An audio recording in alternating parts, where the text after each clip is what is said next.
श्री स्वामी समर्थ. श्री गुरुचरित्र अध्याय 2 मराठी भावार्थ. पूर्वी गोदावरी तीरावर अंगिरस ऋषीचा आश्रम होता. तेथे अनेक ब्राह्मण तप करीत असत. त्यामध्ये पैलमुनीचा पुत्र वेधर्म नावाचा एक विप्र होता. त्याला अनेक शिष्य होते. त्यापैकी दीपक नावाचा एक शिष्य होता. तो शिष्य मोठा गुरुभक्त होता. शास्त्रे व पुराणे याच्या अभ्यासात गुरुसेवा करत असतानाच तो प्रवीण झाला. एके दिवशी वेदधर्माने आपल्या सर्व शिष्यांना एकत्र बोलवले आणि म्हणाला, शिष्यांनो, माझे पूर्वजन्मीचे केलेले कर्म आहे. मी सहस्र अवधी जन्मामध्ये महापाप केलेले आहे. अनुष्ठान केल्याने त्यातील पुष्कळसे पाप धुवून गेले आहे, परंतु त्यापैकी काही अजून उरले आहे. ते माझे मलाच भोगायला लागणार आहे. त्याशिवाय ते संपणार नाही. मी जर तपसामर्थ्याने त्या पापाची उपेक्षा केली तर ते माझ्या मोक्षाच्या आड येते. तेव्हा ते मी देहाने भोगल्याशिवाय त्याचा निराश होणार नाही. त्या पापाची निष्कृती होण्यासाठी मी वाराणसीला जाणार आहे.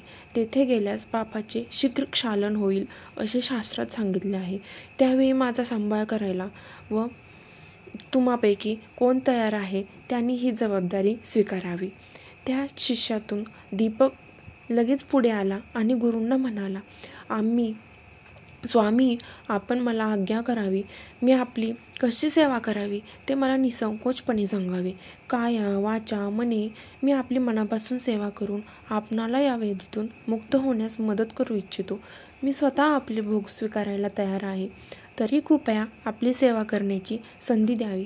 दीपकाचे वचन ऐकून वेधर्म दीपकाला म्हणाले, दीपका, माझे भोग मलाच भोगावे लागतील.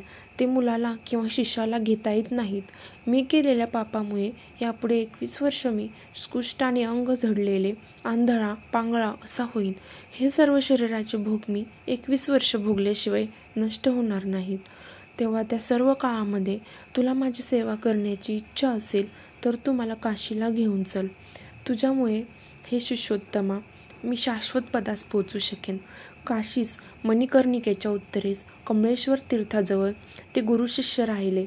तेथे वृद्धमास कुष्ठरोग झाला. गुरुला दिलेल्या वचनाप्रमाणे दीपकाने गुरुची अत्यंत मनोभावी सेवा केली. गलित गात्र व चिडखोर झालेल्या गुरुच्या सर्व लहरी व केलेला छळ त्या शिष्योत्तमाने आनंदाने सोसून त्याची सेवा केली. दीपकाची गुरुसेवा पाहून भगवान शंकर प्रसन्न झाले.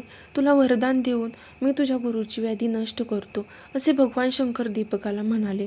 परंतु गुरुची आज्ञा नसल्यामुळे दीपकाने वरदान घेण्याचे नाकारले.